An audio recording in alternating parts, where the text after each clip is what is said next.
It's unbelievable.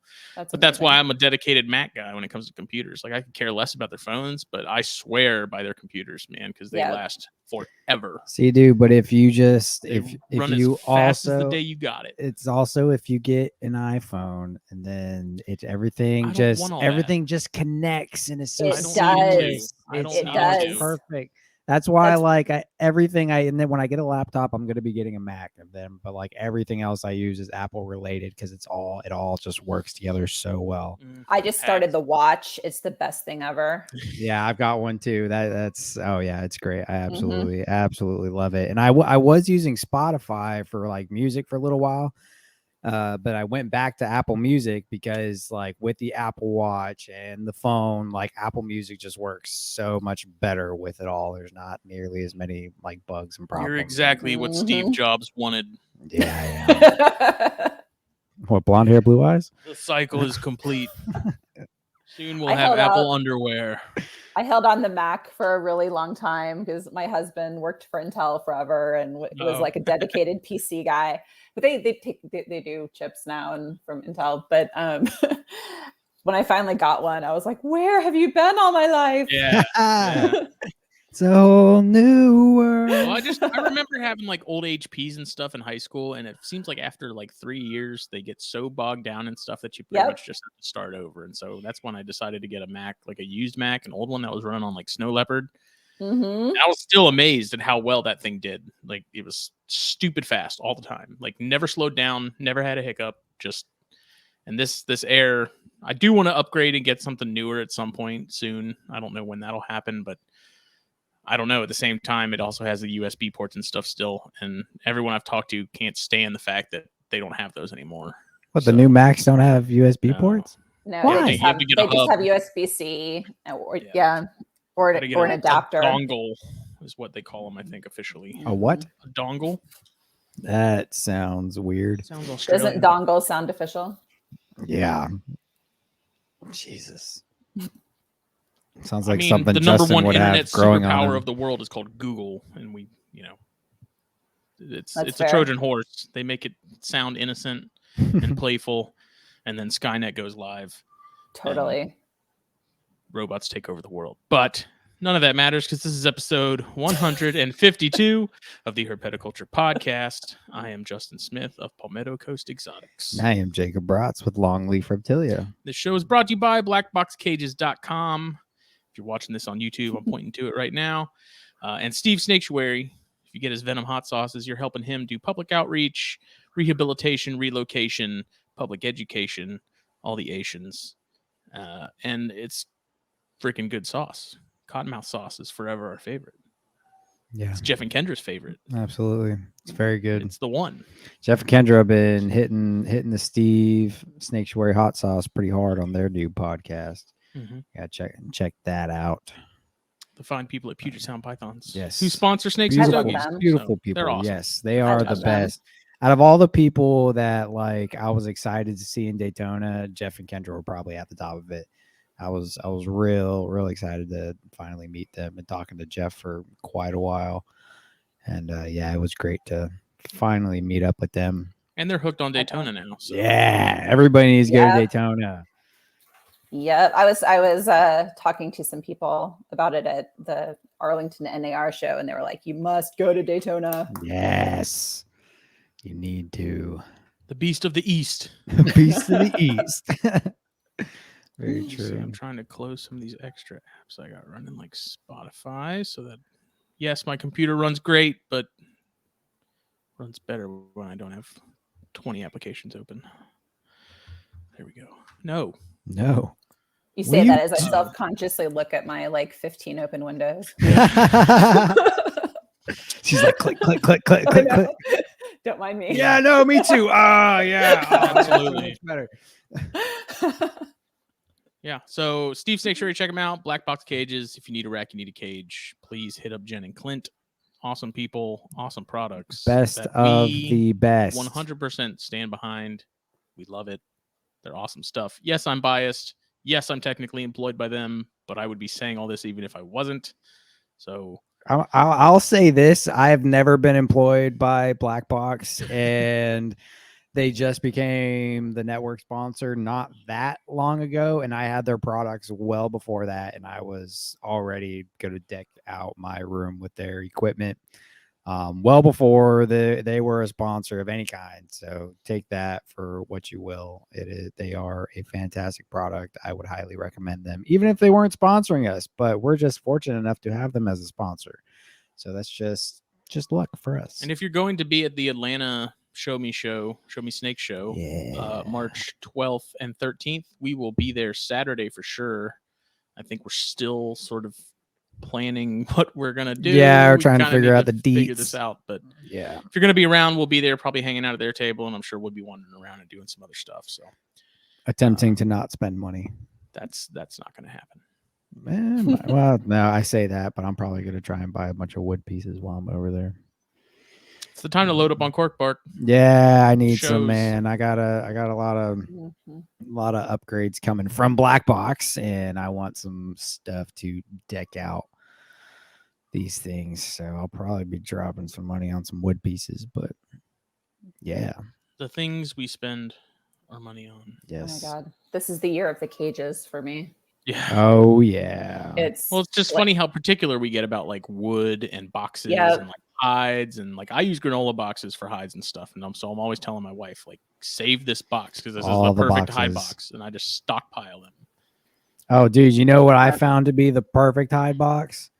The gloves that you, or the gloves, the boxes that you get gloves in, they have that little cutout on the top. Boy, I stuck one of those in with one of my pets the other day. Boy, he crawled right into that sucker, and it's perfect because I bet it is.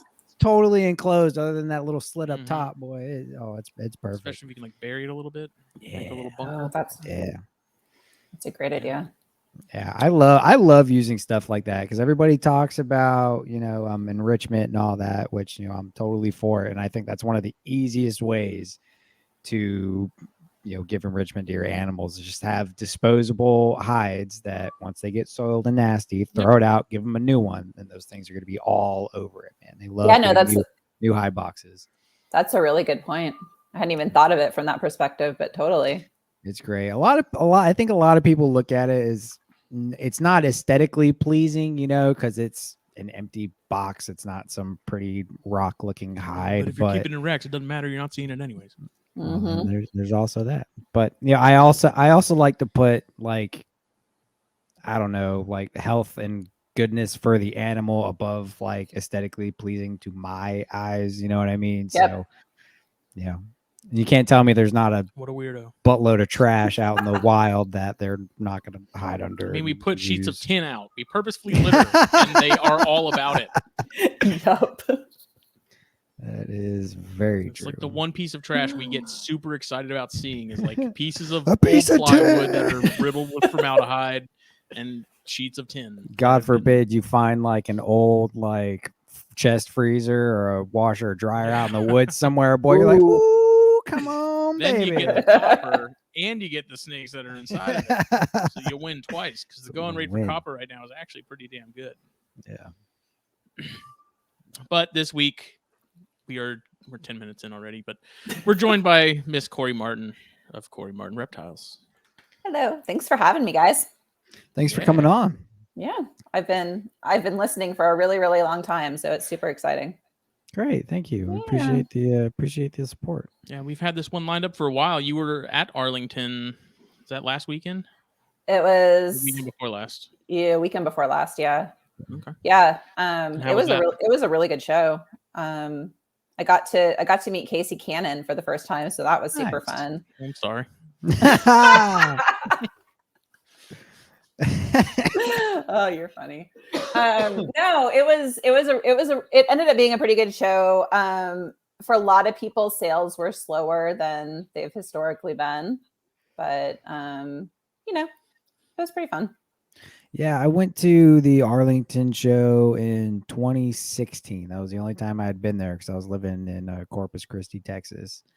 And to me, that was just a very clean show. You know what I mean? Like everything just seemed like very physically clean. Yeah, like the venue. You know what I mean? Like it wasn't just a bunch of trash all over the place. Everything just looked very, very clean. Quite the opposite of any Repticon I've been to. So that was it's a very good show. It's fun. Yeah, it feels kind of like a scaled down Tinley where you can actually see all the people you want, Right. you want to see and like hang out with people and not just in passing and that kind of thing. So right, that and not be shoulder to shoulder with exactly. 4,000 people. You can move through the crowd and not worry about blocking people's tables to stop and talk to your friend and all that kind of stuff. So. Yeah, that's kind of how Daytona has gotten almost. There are so many people that show up to that show now. It's kind of ridiculous. That's interesting because I had heard it kind of went through a period where it was amazing back in the day and then kind of lagged for a while, and it seems like it's definitely on its way back up. Yeah, from what I've heard at least. And I think that also has to do with, the hobby just growing as a whole. There's so many more people into snakes now, even if they're just, simple hobbyists who have a couple snakes, they finally hear about shows like this and they want to go. So, all you have, all types of people going to these things, they just have a couple snakes and, parents bringing kids and all that. And it's great, man. It's such a fun time. Absolutely. I really, so are you going to make it down this year? I'm gonna try. I'm not sure if I can. I'm already taking a bunch of vacation time this year, so I feel that. Yeah, I'm gonna have to see. Yeah, I just started a new job, and trying to figure out all of that is a little challenging with my show schedule and that sort of thing right now. For sure, it's all up in the air. I don't know. Yep. I would love to though. Are you in Texas? I am. Okay. For some reason, I thought you were in like Illinois or you were up that way. But no, I'm in Austin, Texas. So. Oh, okay. Ooh, yep. Austin, nice. Yeah. My favorite cigar brand is headquartered out of Austin. Oh. They've got such a cool spot. Austin is very, very good for the trendy things. It's like a whole different city now than it was when I moved here 20 years ago. It's like it doesn't even feel the same. It's like a trendy city, I feel like Austin. I feel like Austin is like the outlier in Texas. Like we're the cool part of Texas. Leave us alone. Pretty much. Pretty much. It's where all the hipsters go. It is definitely where all the hipsters go. So much of that state that I would like to see at some point before I die. Aside from when we went, down to southwest, all that good stuff near the border, which was awesome. Like I want to go hang out in Corpus with Chris. I want to go to like the Roma headquarters and stuff up there. Like there's just that state's so huge. I feel like you could spend almost a lifetime just going through it and checking out, for sure. Top to bottom. Dude, you really could. I mean, dude, when I drove to Corpus when I moved there, it was literally like, I think it's like a 19 or so hour drive. 11 of that was getting to Texas. Okay. Then it was another 8 hours through Texas just to get to Corpus. And that was not even halfway hardly, and it was like, holy shit. It was 4 hours just to get from San Antonio where we flew into to our first stop, which was Sanderson, maybe. I can't remember off the top of my head. Yeah, man, it's huge. There's so much to see there. There's still a lot that I would like to see in Texas. I would never move back to Texas personally, but it would be it's a great place to visit. I want to go back to Corpus, like Justin said, and see Chris and revisit the place that the Aatrox bit me, because that is it's actually right by Chris's place. Yeah, Chris literally runs that. It was so funny when we first started talking to Chris. He was like, "Yeah, I'm at the so and so." I can't even remember what it was. The site? No, what am I talking about? I don't even remember what it was called. But he's like, "Yeah, I run this trail all the time," and I was like, "Bro, that's where I got bit." He's like, "Really?" I'm like, "Yeah." Cool. Wow. But when we go visit, we'll put a little like miniature bench with a plaque on it that says "This was in the memoriam spot of Jake's hand." Yeah, I could actually. I still remember the exact spot that I got bit. Little cross, like with some flowers. It might be a little morbid, but yeah, no, I could still go to I could probably go to the exact spot that I was bit at. I remember the trail flashback. well. No, it wouldn't be a flashback until I actually saw one and heard it rattle. And I'd be like, yeah, my hand would be like, oh, it hurts my thumb. Yeah, there must be either I'm too close to the spot or it's about to rain. You laugh, but that's actually a real thing. It sucks. Who needs a weatherman when stiff, we have Jake's finger? Yeah, it gets stiff. When the cold and the rain's coming, my thumb gets stiff. Oh my God, you are way too young for that. I don't know. It sucks. It's because get worse. It's because I still have like a weird amount. I still have a bunch of scar tissue like in my thumb and stuff from it. Even though this was years ago, I lost a little movement in my thumb from it. But wow, you know, literally just a couple of days ago, I had a neighbor who she got bit by a copperhead. Like right around the corner. She was going through. They had like a pile of bricks or something on their property that they were using for like a walkway or something because they have like 5 acres, but it's really cool because they designated it as like an official wildlife refuge area. Nice.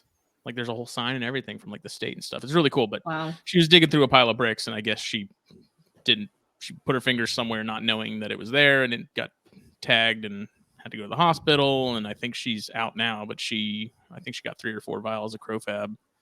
Wow. And I asked because one of my neighbors called that knows her, and they go hang out with them all the time. And I was like, was it a big one? Was it a little one? She was like, no, it was an adult. And I mean, I take what they say kind of with a grain of salt because, obviously the snake is 10 feet long and, the head was the size of my fist and that kind of stuff. But it sounds like it was pretty serious. So but she's okay as far as I know. But 2 or 3 vials, that's not too bad. If it was, it's more than what it's more than what you want. Yeah. But I would say if it was a bigger one, it would probably need that. But who knows? Yeah. I don't know. I just go off what I needed, and I don't know. How much did you need? 12. I had 12 vials of Crofab. Wow. Yeah, it was very costly. And of course, the other neighbor killed the copperhead that did it. Of course. I don't know if it was even the same copperhead. They could have. Yeah, just as I was going to ask another one. Yeah. And I'm like, yeah, because once they get the taste for blood, right. they turn into Michael Myers, and no one can escape. Right. What's blood? You must end the prophecy and kill the one that did the damage. But now they want me to go over there at some point and start digging around the pile of bricks to make sure there's not more of them because they travel in packs. Oh, they have nests with 4,000 I have an uncle who says it all the time. Oh, I found a nest of copperheads. No, you didn't, dude. You didn't. That's not how this works. Where do you? There's just another plane of reality where you wonder. Like where I want to did be this come inside from? your head when you see these things because it's like it just blows my mind that it gets so outrageous. Just unbelievable. Yeah. But do you do any herping out there your way? You ever get out? I do some. So I live on a hill that's called Rattlesnake Hill locally. Well, it's called, It has 2 names. One is Rabbit Hill and one is Rattlesnake Hill. And I think that things kind of go together. Like there's a plentiful food supply. So there's a lot of snakes. And so they pop up a lot around where I am. And we've got some nature-y areas not too far away where we can see some stuff. So I don't tend to go too far afield, but I'll go poking around some of the more, nature trails in the area and that kind of stuff. For sure. I found a few things. Usually it's just rat snakes and, that kind of thing, or decays or that kind of stuff. Mm-hmm. Hey, you don't have to say just rat snakes. Rat snakes are fantastic. All right, let's just get that real straight. Fair enough. Yeah. No, they're pretty cool. They're fun. I got a hunting license just so I could keep one if I found a really good one. Nice. Yeah. Do you guys have like a smaller window for herping because of how hot it gets? Like, is it? Because here, I mean, like right now, it's starting to warm up. Today, it was like 80. Yeah. I don't know if it's going to cool down again or if it's going to continue to be like this. Like we're into spring now officially, but between now and like mid-April is like prime time, and then it gets super hot, and then you really don't see anything. So it still hasn't started here yet because I mean we're still getting down to freezing at night sometimes, but the spring tends to be pretty heavy. You tend to see a lot in the spring, and then it kind of does slow down in the summer. It doesn't stop, but it slows down. Once you get into that midsummer, it's really about knowing where to look and then watching your weather patterns. Come midsummer, the middle of summer, I pretty much watch weather patterns and I go out with the rain. I try to go wow, that's smart. Before, during, or after a storm. That's usually when I try to go. Avoid full moons, stuff like that. He's a werewolf. Right. I figured that. Yeah. Yeah. Is it the hair? Is that what it is? I just assumed. Oh, You well. have the frame to be one. I have the frame to be a I werewolf. didn't know there was a frame. Lanky. Yeah, He's I like didn't either. lanky and small. He could easily transform into like a wolf creature. See, I actually Skinwalker. probably would have gone with you because of the hairiness. Yeah, That's see, yeah, different. exactly. He's Yeah. all types of hairy. That's cryptozoology. Cryptos. That's Yetis and Sasquatches and stuff. I don't know if All there's right. a plural word for Sasquatch, but Sasquatch eye. that's what I thought. Sasquatty. What is your current collection? So, I mean, Yeah, obviously, we're going to get into Morelia. Obviously, we're going to get into some green trees a little bit, but you've got absolutely. a lot of stuff. Nobody needs to talk about I have a varied collection for sure. So, I have a bunch of ball pythons. That's kind of where I got started before I discovered there were more fun things out there. So, you know, I still enjoy some parts of it, but I'm definitely into a lot of other stuff. I have a wide variety of carpet pythons, like way too many carpet pythons. I'm realizing now that, well, so here's the thing. I'm realizing now that, you know, all the stuff that I bought like 2 or 3 years ago is starting to get to cage size. Oh, I'm yeah. like, man, I have a lot of carpet pythons, and that's going to be a lot of cages. Yeah, so, it all like, changes once they need to move out of racks. You're like, oh, shit. Yeah, like I just realized I had 4 pairs of inlands. No one needs 4 pairs of inlands. Like, yeah, you do. I mean, I love inlands, but 4 pairs. So, yeah. I guess 4 pairs. That is it was a little. So I sold 1 pair. So I figure 3 is good. But anyway, I don't know, man. Those are so hard to come by right now. That's a hot commodity. It surprised me a little bit. I'm pairing them this year, so I'm hoping something comes of it. We'll see. So I have a whole bunch of different carpets. Mostly with carpets, I tend to be more into locality stuff than morphs, but I do have some morph stuff I'm working. So carpets, and then I have a couple of rainbow boas I got recently. They're my first boas. For some reason, I never got into any boas, but I have them now, and they're interesting. They're not as feisty as I've heard they can be, so that was nice. I have a whole lot of hognose. Nice. Yeah, and so I produced my first hognoses last year, and hoping to make a bunch more this year. Is there any particular morph with those you're working on? So I have a bunch of different stuff with them. I've got Arctic and Sable and Toffee and Anaconda, albino, axanthic, and various combinations of all that stuff. So yeah, I absolutely love anaconda hognose snakes. Like I'm really not a morph guy for the most part. Like I like axanthics and I like albinos. My morph projects consist of those. Yeah, those 2 for the most part. But you know, when it comes to hogs, I don't know what it is about the anaconda morph that I think is just so freaking cool. Well, it's the only real pattern morph in them. So that's true. I didn't think about that either. Yeah. So, I mean, that alone is pretty cool. And the super anacondas are really neat too. So yeah, I think it's funny that, you know, they're the only pattern morph, but then the super form is patternless. Yeah, right. Yeah. So then I also have a trio of Madagascar giant hogs. Okay. What else? I think I'm probably forgetting something, but I think that's most of it. And then I have 3 green trees right now. Yeah. I just started the green tree obsession. And so I've got 3. My first yellow already went through its color change. I have a red that's starting to go through it now. And it's really fun watching the red go through the whole thing. It's so different. Yes. But yeah. So they're just, I don't know, they're super fun. So I'm doing that right now with my only baby that I have and currently everything else is pretty much grown. Yeah. But I have a baby, and every morning I'm like pulling the drawer out to see if it's changed at all. Okay. And then I get home from work and I check. I'm constantly looking. I completely lied. I forgot about one of the more exciting ones. So I have blackheaded pythons. Ooh. I've got 4 blackheaded pythons, including an axanthic and a head axanthic. The axanthic is the meanest asshole in my entire collection. He's just a pissy little fucker. But they're so weird and derpy, and which I hate when people say that word around snakes, but like they're just they're goofy. They move differently than others than any, like they're a lot more colubrid like and just kind of how they move around and stuff.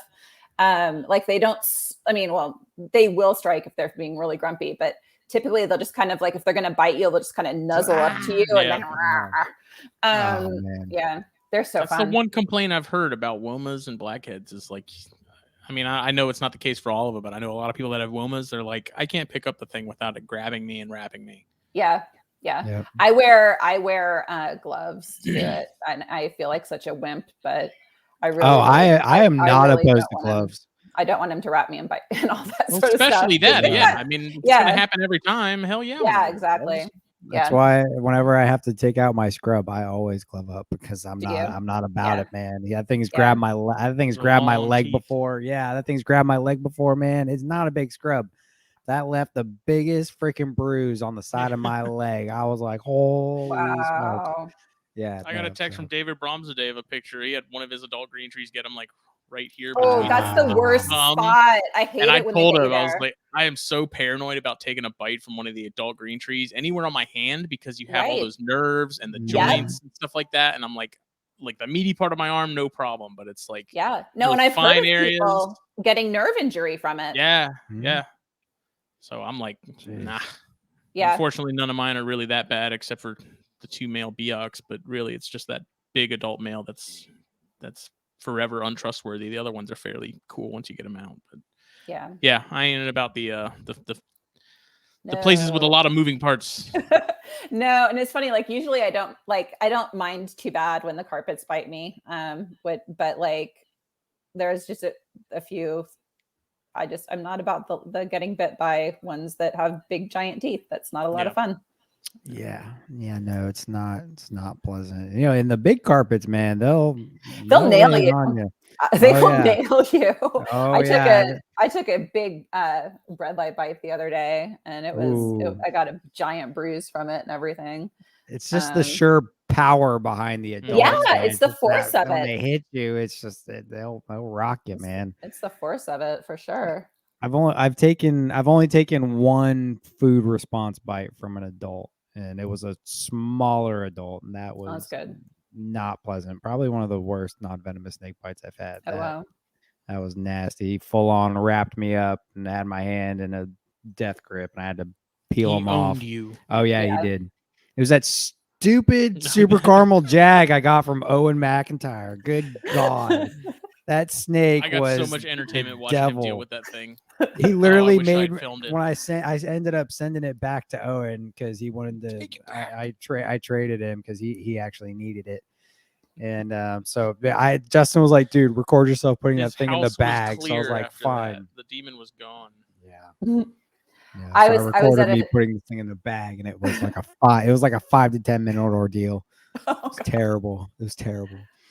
I was at a show recently, and I had a pair of Brisbanes with me, and they're like the devil Brisbanes, and someone wanted to see them and was interested in them, and against my better judgment, I went to get one of them out to show.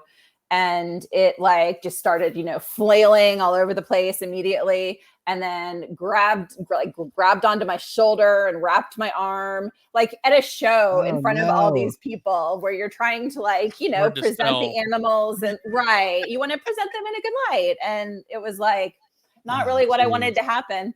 But the thing was, I was wearing a hoodie, and it went through the hoodie and got like my arm. But because I was like talking to these people and trying to play it cool, it wasn't until after I was done with the whole conversation with them that I could actually pull my sweatshirt off and see how bad it got me. I was like, I don't know if I'm dripping blood underneath this or what. So yeah, people are gonna think I was shot. Yeah, pretty much. It's amazing how much they can bleed sometimes. Yeah, it's fun. It's crazy because like anytime you can get bit by small snakes, but because of the anticoagulants in their saliva, you just bleed a lot. So it's no matter what bites you, you're normally gonna bleed a ton. And anybody who doesn't know snakes, they look at a bite and they're like, "Oh my god!" And you're like, "Oh no, it's really not bad." Because once you wipe away the blood, there's just a couple little pinpricks, there. And you're like, "Oh, it's nothing." Yep. I like the bites that leave like a perfect jawline in it. Yes, You know what I mean? especially like when you get the upper and the lower jaw. Yeah. I've had them like kind of just defensive bites on my hand, and it's so funny. You can see like both lines of teeth on the top, and then just like a perfect couple, 2 lines on the bottom. Tattooed. Yeah. Oh, that's a cool idea. That would be a cool. I thought about getting tattooing like 2 tick marks on my thumb where the rattlesnake bit me. That's what Dr. Messenger did with his Protobothrops bite. That's what?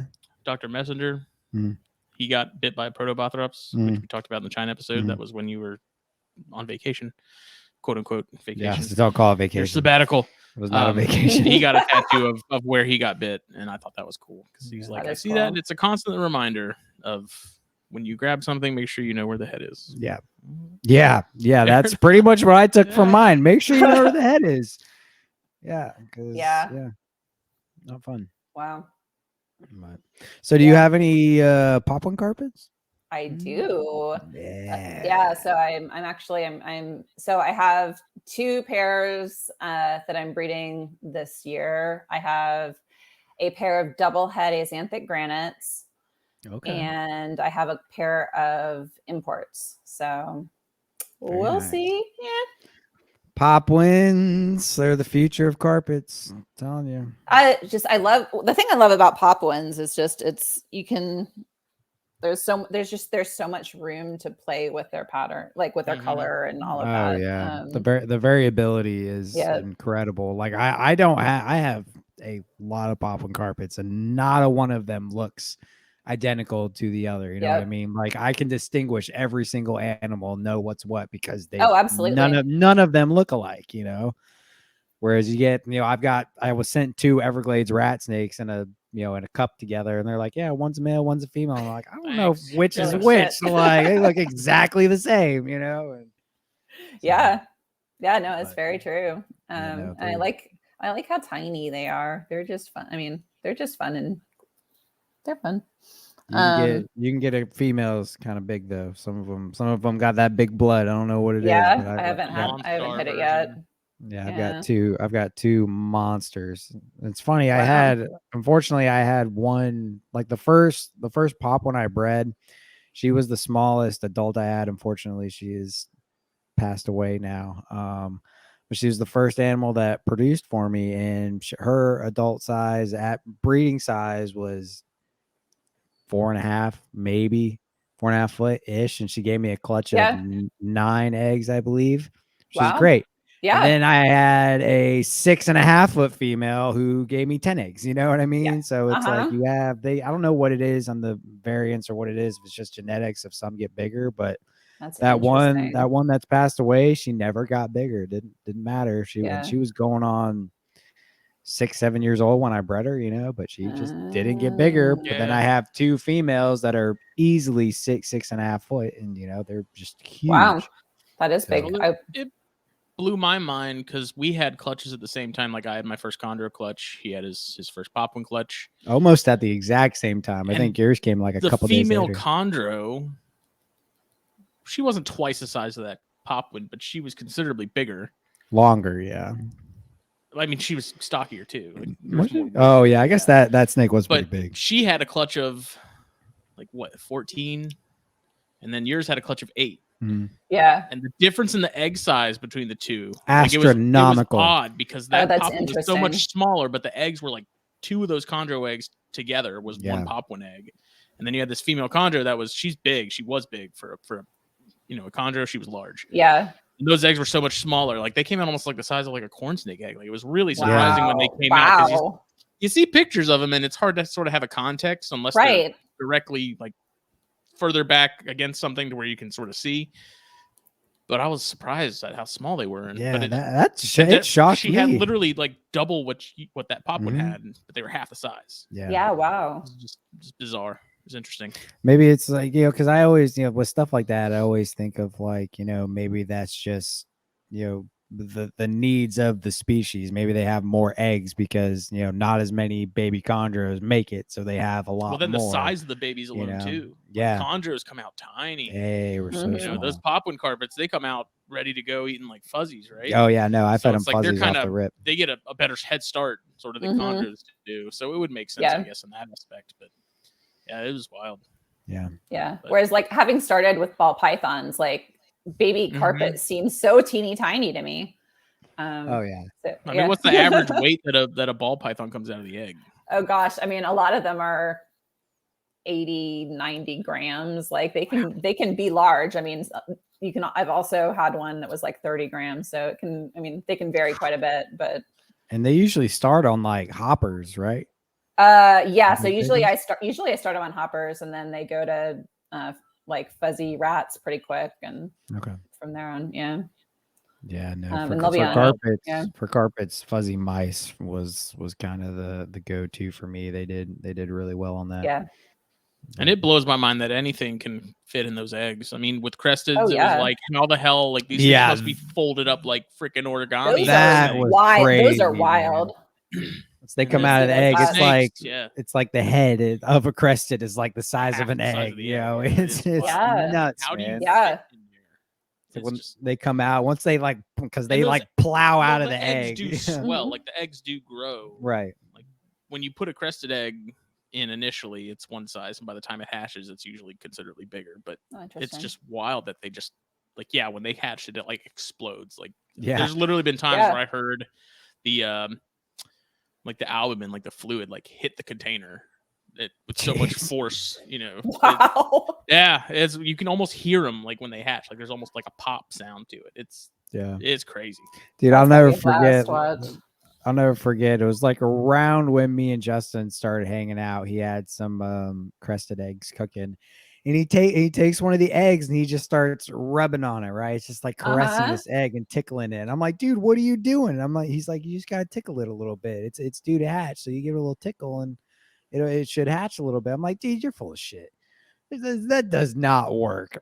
It was literally that same day, like a couple hours later, he sends me a picture. And it's like, boom, with this little baby crested running around. I was like, dude, you're freaking nuts. I couldn't believe that. Oh, man, you can tell when they get close to being ready. Yeah, it's just I find it really funny how like geckos, like literally when a crested gecko hatches, it's like just plows out of the egg, full force.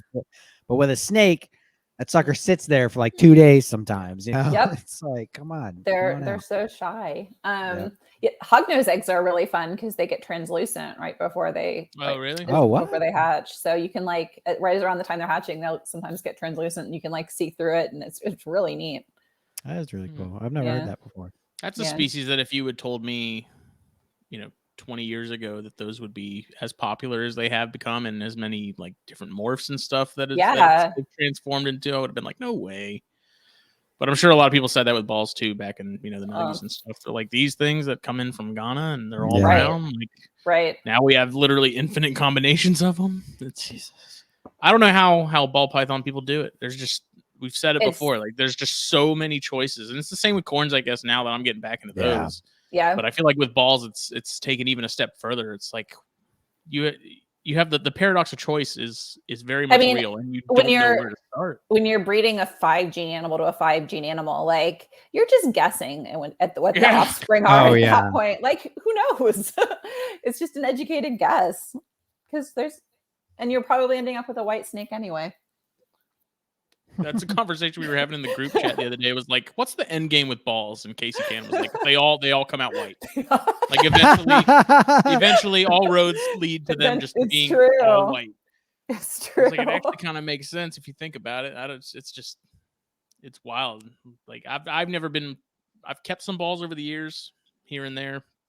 I got into Morelia long before I got any balls. So I kind of caught that bug early, and I think that's kind of what kept me away from the ball world. But you said balls came first for you.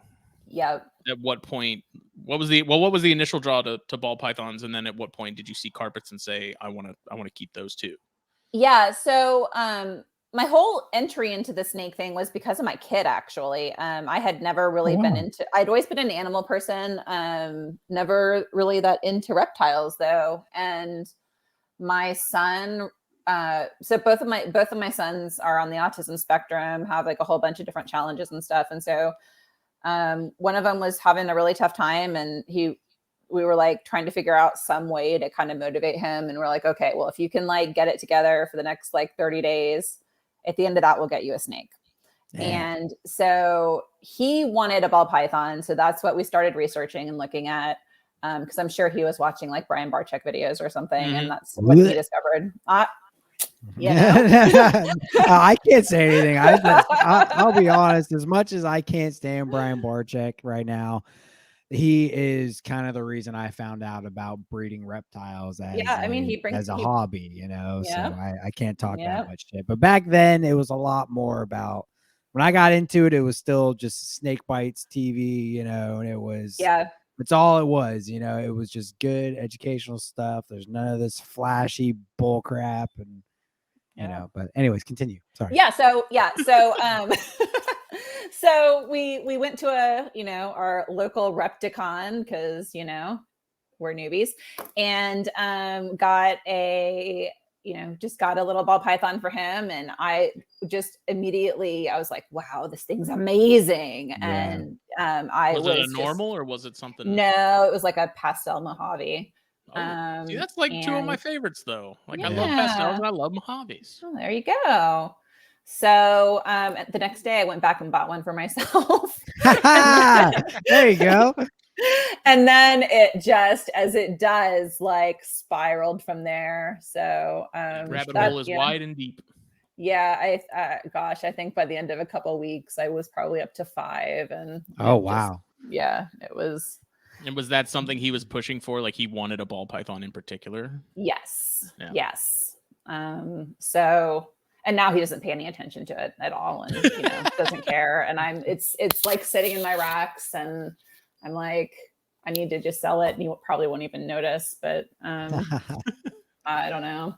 Yeah, I was going to ask if he had still had any interest in snakes at all, but I guess that he likes the idea of them, but he doesn't like the actual like taking care of them and all of the responsibility parts of it. Yeah. Though he has a crested gecko that he's kept alive for like a couple of years now, so I'll like give him credit for that. There you go. So, yeah. So anyway, so so that's kind of how I got into it. And that's why I ended up with balls first. And then over time, as I just, started doing more research and getting a little bit more into things, I knew I wanted to get something that was was maybe a little bigger, more interactive, that kind of stuff. And when I learned about carpet pythons, I was like, oh my God, this is it. And so I got it. My first one was like a zebra jungle. And I was super intimidated by the thing because, I'd only handled like pet rock ball pythons before. And so like, it was like a whole new thing to learn how to like, hold them and not get like nailed by them and, learn their body language and all of that kind of stuff. But I found the whole process of that really fascinating. And so that just kind of, I kind of branched into it from there. So it was really balls and carpets for a long time, and then started exploring other stuff. So as it unfolds, I feel like carpets are like the perfect gateway animal into a bunch of other shit. Absolutely. Absolutely. They're right at that of like, they're a big snake, but they're more active, so they seem bigger. Because ball pythons actually get relatively big. Yeah, I mean, if you're looking at like weight and whatnot, like a lot of ball pythons are going to be, bigger by weight than carpets. But yeah, no, absolutely. Like they are a larger snake, but a lot of times ball pythons will just kind of sit there, so they don't seem so big. You know what I mean? It's kind of with like a skinny snake that's really long. You don't realize how long it is because it's so skinny, but then you stretch it out and you're like, oh shit. Carpets are that they're heavier bodied, similar to a ball python, but you can actually tell how long they are because they're running and doing and going. And, you know, all that. So I feel like they're that perfect, but yet they're still very easy to take care of. You know, the care is very similar to a lot of your really basic, you know, snakes. So it's that perfect snake to get acclimated to something different, something a little bigger, a little longer, something more arboreal, but not quite fully. right. Not really big, but not really, you know, fine tuning it and all that. And You know, like with some of hardy your, as hell. So it's oh it's hard. yeah, Yeah. And so I mean that's the other thing I just love. I mean that I love about them is they're easy to care for. yeah, absolutely. They are just fantastic animals in my opinion. I did enjoy when I had ball pythons, like the ones that I had. I did enjoy. Like I said, I got the Morelia bug long before that, so to have both at the same time, I preferred the carpets. You know, the whole pet rock thing. Like I think there is some validity to it, but at the same time, I remember the balls I had they were out and about fairly regularly. They weren't always hiding, especially at night. They were out cruising. They were doing at night things. they're absolutely out and cruising for sure. Yeah, but there was just something about the carpets that I just enjoyed more. Like I don't know, I can't exactly put my finger on it. Maybe it's just the what you were saying, like the interaction. Yeah. I don't know. Like balls were fun. I can understand the appeal, especially with all the colors and stuff. The carpet thing is just that did more for me, and that's why I ended up just rolling with those more. Yeah. For me, a lot of it was just like, you know, the first I still remember the first carpet I ever saw on a, on like a video or something. And for me, I think that initial draw was just like the pattern of it, and then like the head. You know, they have that really bulky head, and it's very very defined. Their heads, a head of a carpet python is much different from that of a ball python. Absolutely. You know, and it's, to me, I don't know what it was, but I think we talked about it last week. It's just that initial draw to an animal. You know, everybody has that stuff to where you don't have to know anything about it. You just see it and you're like, oh my God, I want that. Yeah, for sure. And that's how it was for carpets, for me. I wasn't able to keep carpets for quite some time, once I found out about them. But, they're just absolutely fantastic. That's how everyone animals. sort of finds their thing. Everyone's got a thing. And I think it's that initial, what were you introduced to, that sort of sticks with you. And maybe there's like a nostalgia factor to it. That's what it is for me with corns. Yeah. I love corns. Over the last few years, I haven't really had that many of them, but now I'm getting heavier into them, and it's like I'm a kid again. I'm right back to being 10 to 14 with a ton of them, and I'm really enjoying them. And there's a lot to catch up on, and it's something new that I have to like relearn. And genetics thing, that's something I haven't had to worry about in a very long time. So now I'm having to like really catch up and relearn a lot of that, and so there's just something fun there. But yeah, I think that's, a lot of people get into ball pythons because that's what they're initially introduced to, and that's like their first snake. And so then they see all the other color patterns and stuff, and they stick with that and roll with it. But you also have the guys that do like the oddball colubrids and stuff that love, the Mexicana Kings or, whatever. It's just, I don't know. Everyone, I think there's for a lot of people, I think I would not be surprised if what they have has some sort of direct line back to when they first got into the hobby. That makes sense. Yeah. I mean, for me, that's why I love yellow rat snakes so much, because even though my very first introduction into snakes as, a 7-year-old child was corn snakes, like, yes, those are kind of the original snakes for me. But like the very first snake I ever caught was a yellow rat, at around the same age. I definitely shouldn't have been grabbing snakes at 7 years old, but weren't going to tell me no, but like that was the first snake I ever caught. And then I remember, as a, a very young teenager, even preteen, finding, I remember finding 2 rat snakes like in my yard. And I just thought they were just the coolest things. I sat outside and played with them for, hours. Granted, looking back, probably not great for the snakes, but it's still a fond memory, and that's why yellow rats specifically have just become my, obsession as of late. I want all of them. I love them so much. Finding one tonight, I geeked out. I was so happy to find a yellow rat snake. They're all over the place here, but no matter what, I freak out every time I find a yellow because I love them so much. That's so fun. But they're great. Yeah. So with the balls, is there a certain morph that you are gravitated to and like focused on more than other stuff? Like, and how do you even choose Yeah. like what you like and what to pursue? It's hard. And the challenge is it's really easy once you start getting into a recessive project. It's really easy to get into too many different recessive projects, and it gets tricky. So the one I am really into that I've really liked is it's called Black Axanthic. Oh yeah. It's and it's a really, really, really melanistic snake, and with the axanthic traits, and they're not super common. They haven't ever really taken off for some reason. It was a second line that originated in VPI's collection. And I don't know, they're interesting, and there hasn't been a lot done with them. And so I like playing with them a lot. So that's one I do a lot with. And then, all the other basics like pieds and clowns and hypo and I love clowns. Stuff.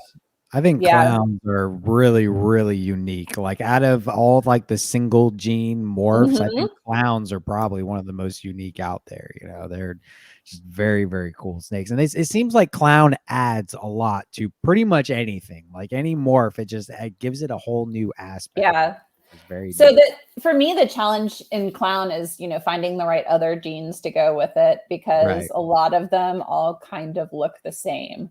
So it's really finding those ones that unlock something that looks a little different than everything else. And so, I mean, that's the fun part of the ball python stuff is like, is the playing with, imagining what this will do with that, and seeing if it actually matches up with what you imagined, and, all of that kind of stuff. I think yellow belly is like the perfect example of that when it comes to ball pythons. Cause like a yellow belly ball by itself pretty much looks like a normal freaking ball python. But once you start putting it into morphs, it completely changes all of it, And I think that is a very, very cool aspect to, stuff like that, and how the different morphs affect other morphs. You know what I mean? Like it doesn't even look like a mix of the two. It's something completely different, It's a very neat thing with ball pythons. Yeah. So it's, so all of that stuff is really fun for me. But I think it's also why I ended up going, pretty much the opposite direction with my carpet stuff. And just really got into the locality stuff a lot more than the morph stuff. Because, you don't really have that with ball pythons. There's like voltas, but, there's not really a whole lot in the way of like locality. And so, so, I got into, like, I have Palmerstons, I have Gelatins, I have Nova Guineas. I have, what else? Rockhamptons.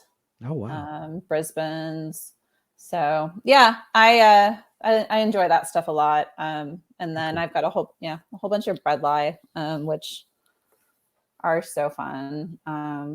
They're my second favorite to inlands. Inlands are my favorite of all things. They're just, and I don't know what it is about them, but ever since I got my first ones, like I got a pair, I went to Tinley, I don't know, back in 2019 maybe, and got a pair from Justin Julander, and Dr. J. Yeah, and they're just amazing. They're the only carpets I have where I don't even bother using a hook. I just stick my hand in and grab them. I've never had one even like try to strike at me.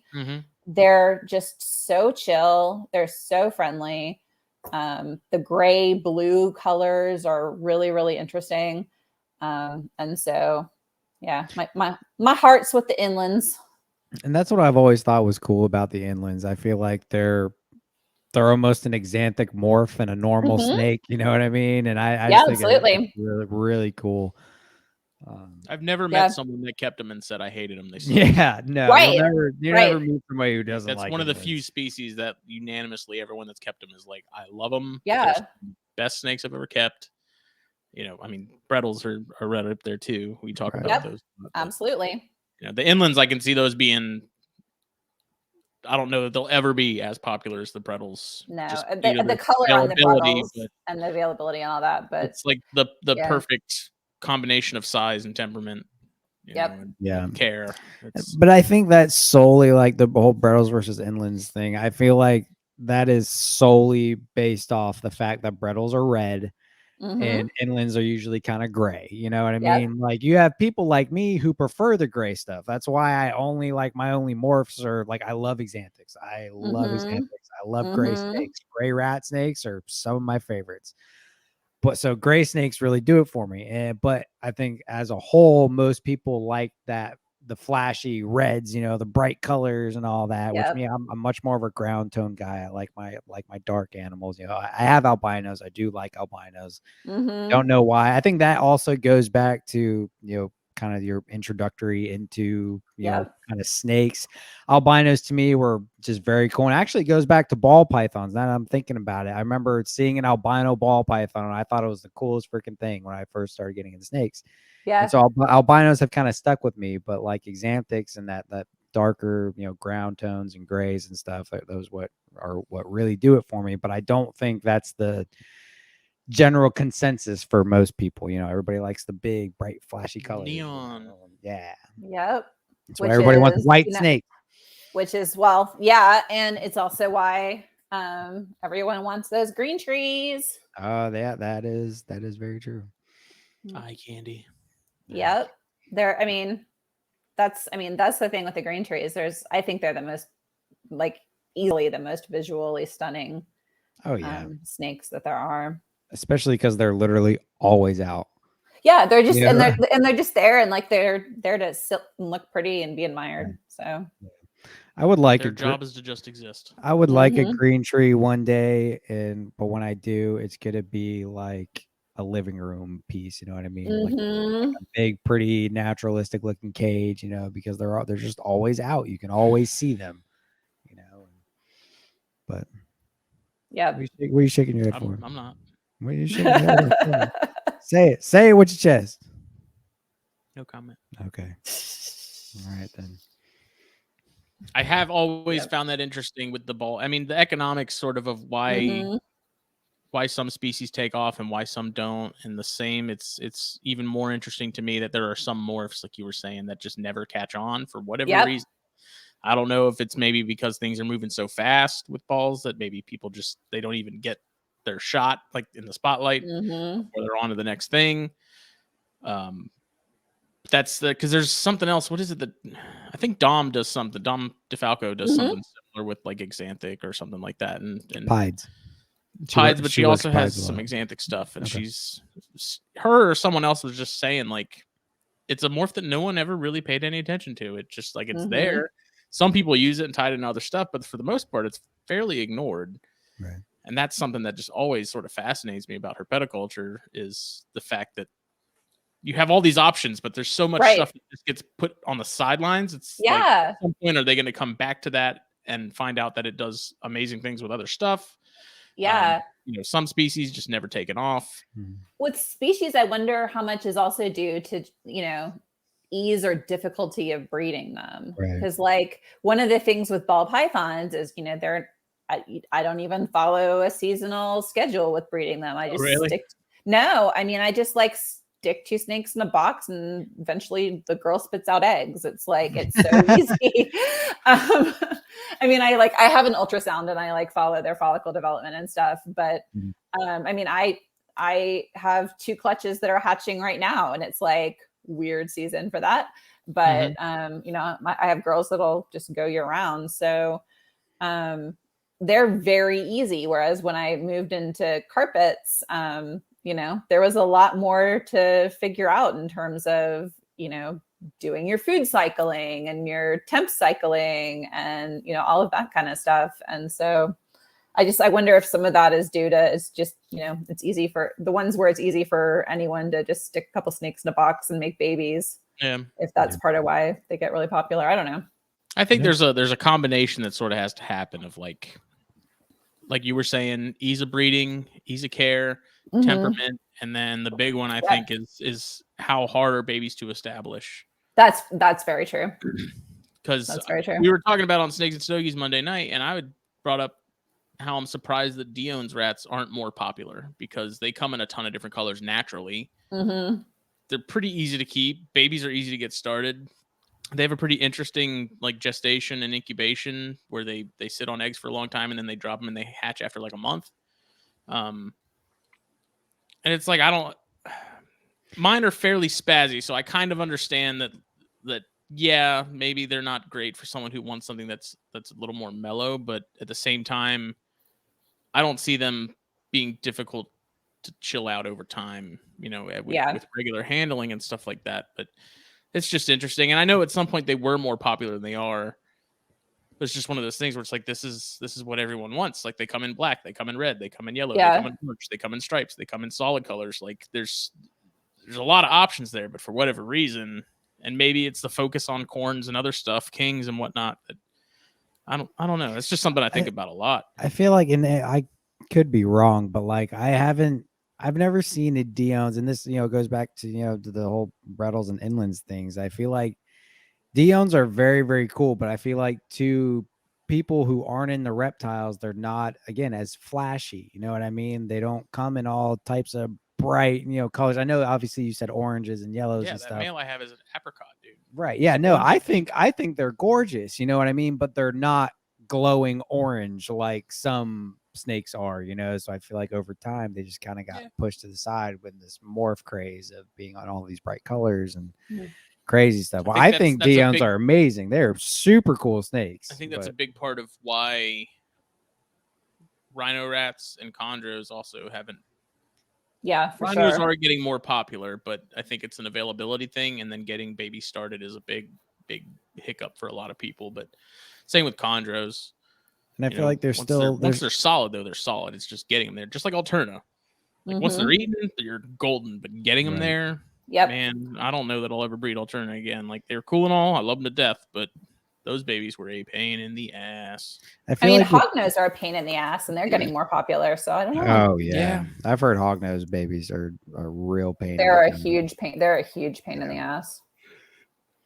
But I feel like with like green trees, I feel like even though like guys like us and Morelia Python Radio and others have done our best to take away the stigma, I feel like for a lot of especially new keepers, there's still a huge stigma behind green tree python. Oh, absolutely. Of being these snakes that have to be wet all the time, and they're the nastiest things, and if you don't spray them every single day, they're gonna have terrible sheds and die, and and all this stuff there. And it's still there with carpets. It's even less so with carpets nowadays. A lot of people are starting to realize all the myths with carpets, but green trees, I feel like that is still there, and it's still it's very much there. And that, I mean, that's a big part of why it took me so long to actually get them, because I was like afraid to. Even though I loved them. And it took talking to several people who were experienced and telling me, no, it's not as hard as people say, before I was like, okay. Some of the easiest snakes to keep. Yeah, no, they're super easy once you just like know to, wet your paper towel or doggy pee pad or whatever you're using at the bottom to keep some moisture in the cage and whatever. It's pretty easy. Yep. So, I found there's a lot of species though that have sort of a lot of preconceived notions to them. Like the Jansenine, when I got those, I was really overthinking those when I got them. I was like, these are going to be tough. I'm going to struggle with them. They're going to have bad sheds. But they're also super easy. Like I literally pretty much ignore them all the time. Yeah. And they're a breeze. And I feel like that's the key to more animals than we realize, is leave them the hell alone. Like the Ackies. You know what I mean? Yeah. Like, man, this is going to be tough. Lizards, UV, all that stuff. It's that still scares me. And I know it shouldn't. But I was overthinking it. They're so easy. Yeah. Yeah. Oh, I love Ackies. They're a freaking blast. Brent Bender hatched some Kimberly rocks recently, and I've been looking at those. And Justin's been talking about those, man. Those will happen at some point. Yeah. I don't know when. They're so cool. I'm gonna stick to my cave geckos. I'm good on that Yeah. front. My biggest thing with lizards is dealing with bugs. But you already have bugs. That's Yes, the thing. I Once know, you have and the I bugs, don't. now the doors are open. I don't like dealing with bugs, but at the same, like with all that said, I also don't. And this is just a preference thing. It's not like I've done it before. I've had stuff that needed UVB, but like when it comes to like, I like giving lights like on my terms. Like with my snakes, like this new setup I'm getting for a yellow rat. It's got UVB. It's gonna have a basking bulb and all whole nine. It's gonna be great. But again, that was my choice. Okay. And then the animal didn't tell me it needed that. Okay. That's the difference for me and stuff that needs all that. You know, it's like this thing will die if it doesn't have UVB, and I don't like that. You know what I mean? So that's kind of where I'm at with it. And that's why, like, I got, when I was decided to kind of maybe try lizards again. That's why I got the geckos, because they don't need lights. They're literally they're cave geckos. They sit in the dark all the time, so it's. But that's the interesting thing. Like Alan Stevens, who I got my Ackies from, he doesn't give all his UV. He supplements. And he's like, I have some lizards, I haven't given them UV in years. Oh, really? And they're fine. They crank out eggs. So that's one of those things where it's like maybe it's sort of the older information we have that we assume still applies, just like with chondros. Keep them wet, keep them like you would keep an emerald, and bake them at freaking 90 degrees and keep them super humid. Well, there certainly are things who need the UVB. For sure. Like bearded dragons need it. I can tell you that firsthand. I had a beardy who wasn't getting proper UVB, and he went to shit. Okay, this was a long time ago. When I was younger, didn't know as much as I do now, but he didn't have proper UVB, and he went to shit fast. I mean, with all the lights and technology we have now, like there's really no reason not to. They make it very easy. Things where you have guys like Alan that are experimenting and trying to see exactly how, is it an absolute necessity? And we wouldn't really know if it weren't for guys that like him that crank out so many babies on an annual basis. And I trust his judgment. Like he's been so successful with the different species of monitors and stuff he has, that it's like clearly he's doing something right. If he's not having any issues, and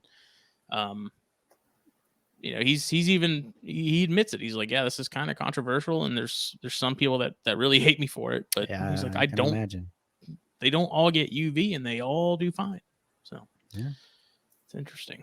Yeah. Well, yeah. The only animal I have with legs is a lychee, and it's because I don't have to do shit to keep it. Like I basically it's so easy. I just, give it PNG every once in a while, and it's so easy.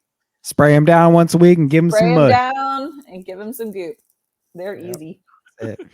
Those are another gecko that, like, if I could just get like one lychee, I would be happy. I have one as a pet. Yeah, that's all it would be. It's like I would just want one and a really cool setup and leave it at that. That's what I have. To me are very, very cool animals. Like I think lychees are absolutely incredible.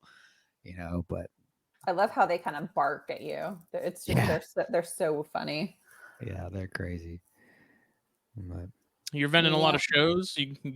I know when we did your 5 questions, I mean, you had mentioned that your show has been pretty full. Yeah, so I had been vending a lot of shows, but with my work has changed so that I have to work on Sundays now. So I think unfortunately my show schedule is going to be dramatically shrinking. But no, I had been vending a lot of shows, and I really enjoy shows a lot. It's mostly because it's just fun to get away and spend a weekend hanging out with your reptile buddies. For sure. And so but yeah, it's I do vend a lot. It's been interesting. I vend on the herp circuit kind of in Texas. Yeah. And so Michael Pinnell is the only other carpet person who is kind of does the same stuff on, does not the same stuff because he's doing more coastals, and I don't do much in the way of coastals. But it's interesting because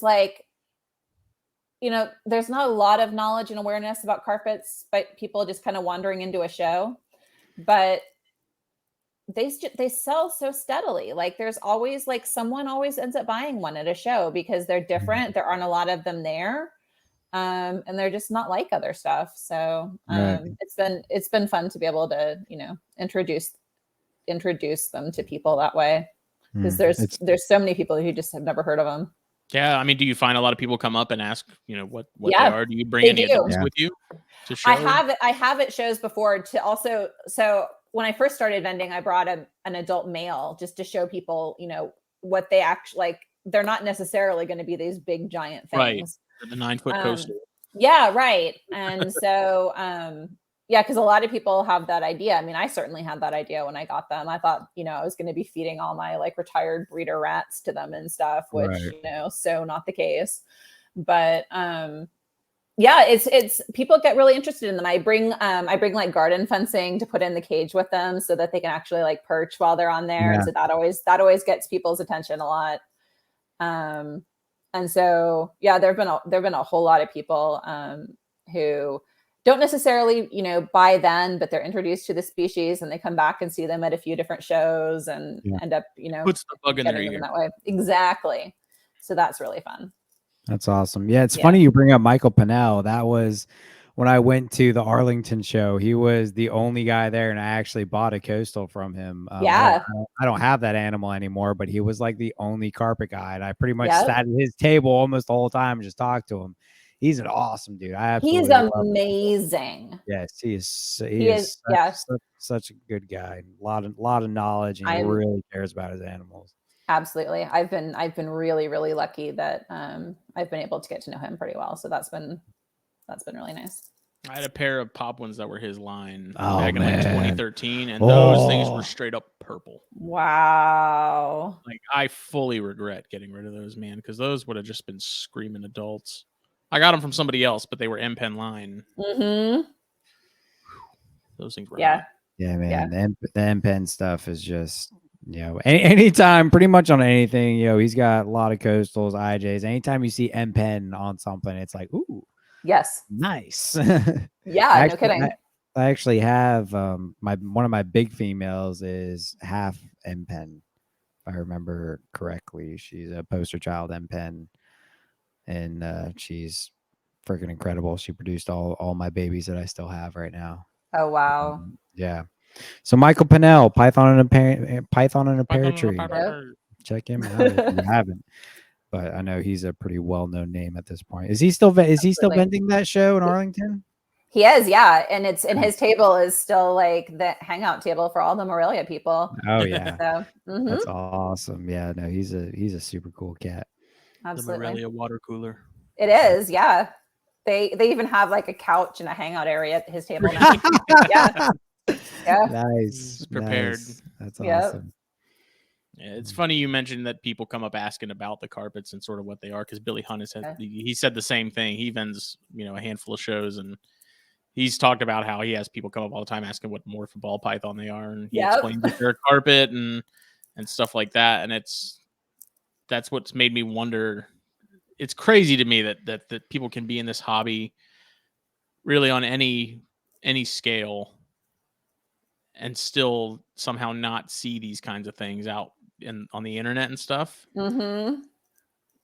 Like I follow so much stuff that I'm always seeing things that I'm like, man, I remember when I wanted some of those and some of these. And then you have people who like, they're so just in whatever realm they're in terms of species and stuff, that the blinders are on to everything else. And it's just, it's been that way with, you know, my ball python friends, or like so deep in the ball python world that I was trying to explain hypobrettles to a ball python friend.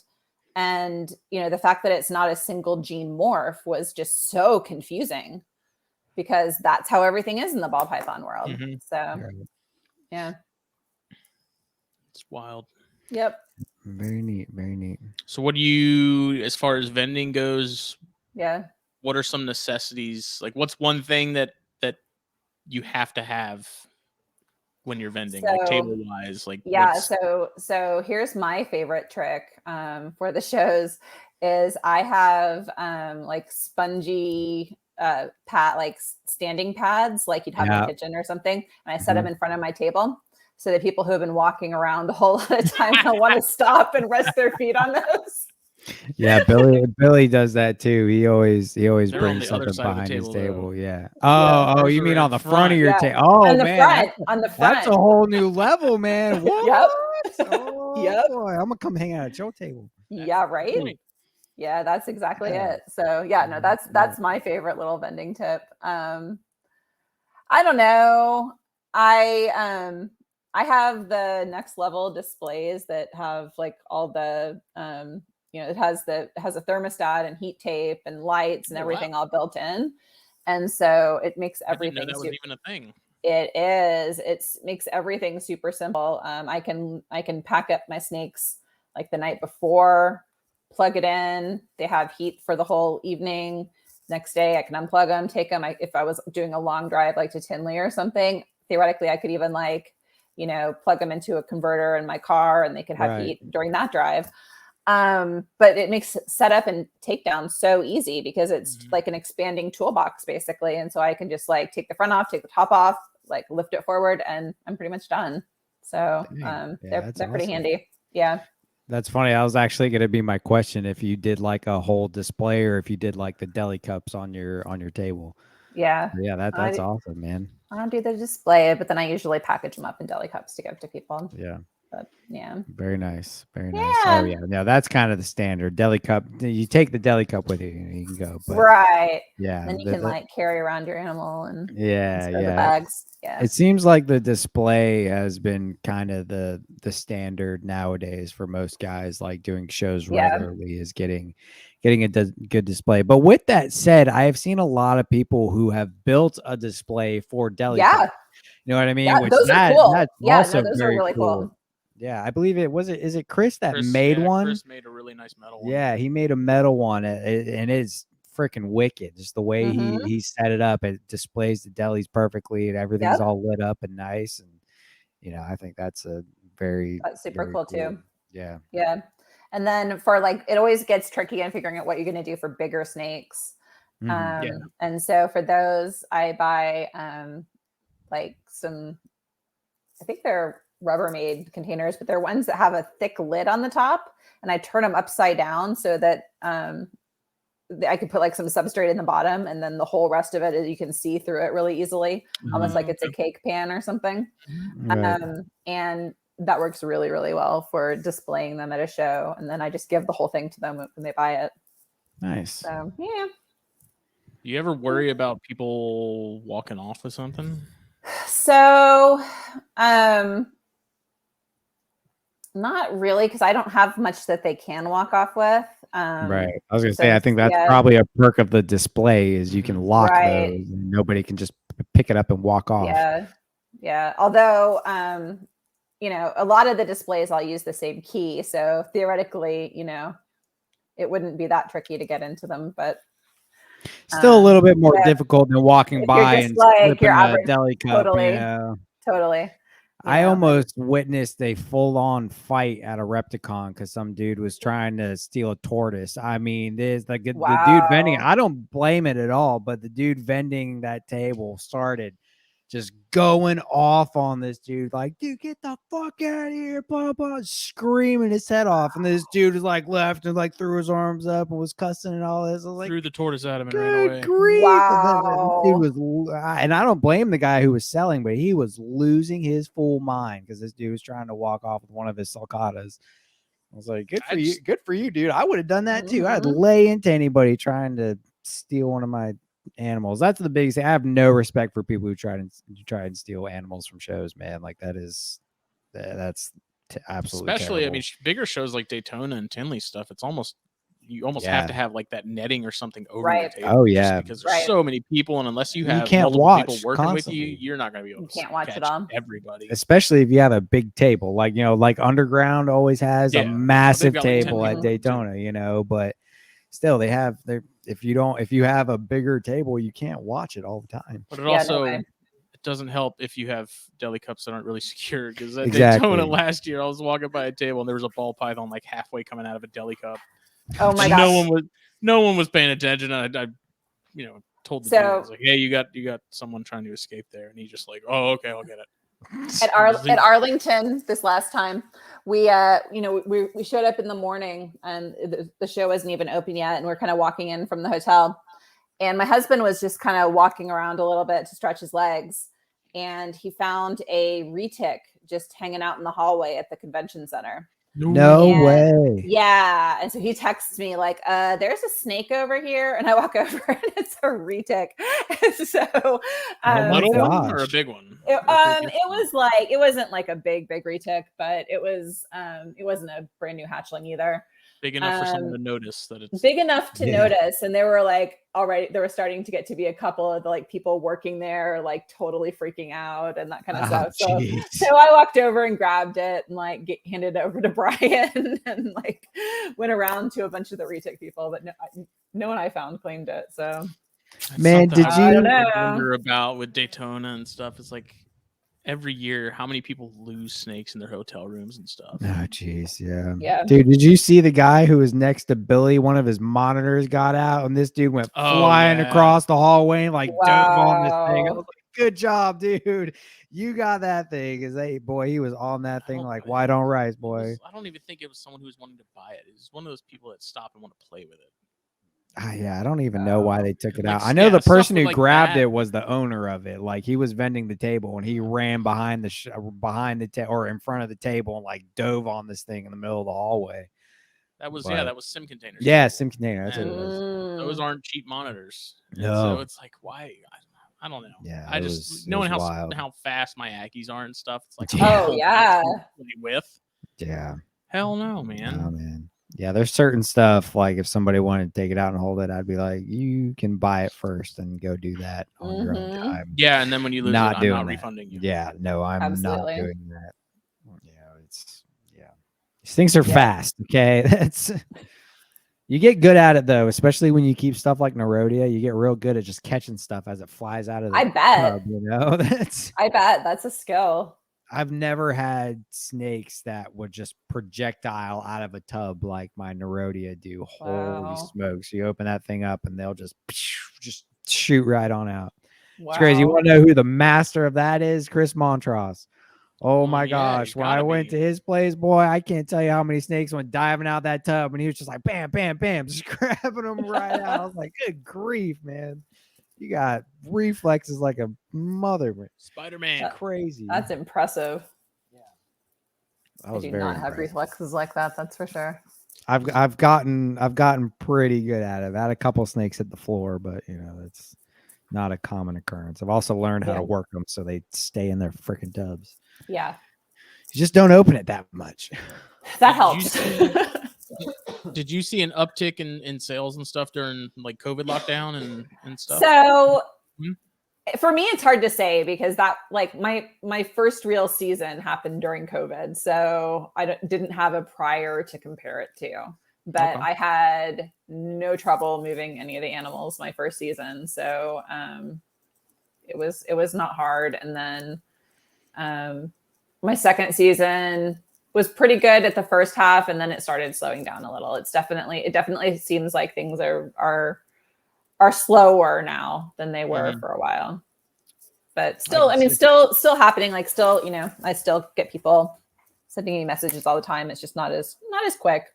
Right. And do you sell in terms of like balls and carpets and stuff when you're selling at a show? Do you find that like how many ball pythons do you typically sell at a show in a weekend? It varies so much. So carpets are usually pretty consistent for me. Like I typically sell a carpet or two a show. And it's really consistent. It's very rare when I have carpets that I don't sell any of them. Ball pythons at shows it's very hit or miss. And a lot of that has to do with the price points. Because, you know, if you have lower price point stuff, they're going to move quickly. If you have higher price point stuff, they're not going to like, people are going to ooh and ah over them, but they're not going to sell at a show. So, well, if you also have other people at tables selling similar stuff, exactly, then it becomes really competitive. Yeah. Well, and I vend with a group, and it's a lot of ball python breeders in the group, and so you know, and a lot of the shows are like, you know, at the shows there'll be like 40 ball python breeders, and it's like, oh yeah, it just kind of, then it matters like where are you like geographically in the, you know, the layout of the show compared to like where people are in their decision making process when they reach your data, you know, and that sort of thing. Because if you're too close to the entrance, then they're not ready to buy yet when they're first walking in, and you know, all of that kind of stuff. So it's really variable. And if you're too far in the back, they've already spent all their money by the time they get over to you. Exactly. Or if the layout's weird and there's like some weird corner, like people don't even realize you're there. So there was a point where I go into shows and seeing how many tables have ball pythons and stuff. It was like, why do people even bother vending with balls when you have that many other tables? But in talking to some other people that have bred balls, they're like, dude, the market is so on fire for balls. Like, it's mind-blowing the amount of people, like how, like, we know ball pythons are popular, but I don't think people realize how popular they are, like, at scale. I mean, it's unbelievable. So, you know, I have a very large number of ball pythons in my collection, and like there aren't any other species that I would keep in the kind of volume that I can keep with ball pythons. Because like, you know, I can easily breed 40 clutches of ball pythons and sell them all. But if I bred, you know, I'm pairing 6 carpets this year, and that terrifies me, the idea of them all going and having 6 clutches of carpet pythons to sell. So yeah, I think I think that's where places like Morph Market come into play, you know, because you get at the shows, you have a select kind of people, you know, if you're willing to ship and get stuff on Morph Markets. That's the thing. Carpets are popular nowadays. Yep. At least they're getting there, but that's more of the country as a whole versus just who's in your state. You know what I mean? Like, you know, because I had, you know, with my clutches, or I've only sold 1 clutch. You know, my second clutch, I have everything still. But that first one, I mean, I didn't even have to post about them being for sale. You know, I just kind of messaged people seeing if they wanted them, and you know, I traded and sold some and all that. And you know, so if you get them out on Morph Market, I don't think you'll have any issues getting rid of some, as long as you're willing to ship. A lot of people don't like shipping. I don't like shipping. I try to not ship whenever possible, but there's no way around it sometimes. I'll ship, but I'm really specific about, you know, temperatures having to be within a specific range, and I'll only ship on Tuesday or Wednesday nights, and I only ship to hubs and that kind of stuff, because I don't like them riding around in FedEx trucks all day. Yeah, and I'm kind of starting to lean that way, you know, with, you know, work schedules and stuff. Sometimes you have to, you know, take what you can get, but I try to pick up from a hub whenever possible. Someone was selling a really nice, I think it was a caramel tessera corn on Morph Market a couple months ago, and I messaged him about it because the price was really good. And they were like, "Oh, we don't ship." So I'm like, "What?" That's funny on Morph Market. Like, I just assume that if it's on Morph Market, you're shipping. Yeah, that's like, okay. That's odd. You would think if that's just a local thing, you know, they would more. Well, I guess Facebook is cracking down on all animal sales really hardcore. So I sell a lot from Instagram. It's like I've just post, and it's not even like a sales post. It's just like, you know, I'll take pictures of an animal, and people will. Or, you know, of a clutch that I took or something, and people will shoot me a message. So that surprises me.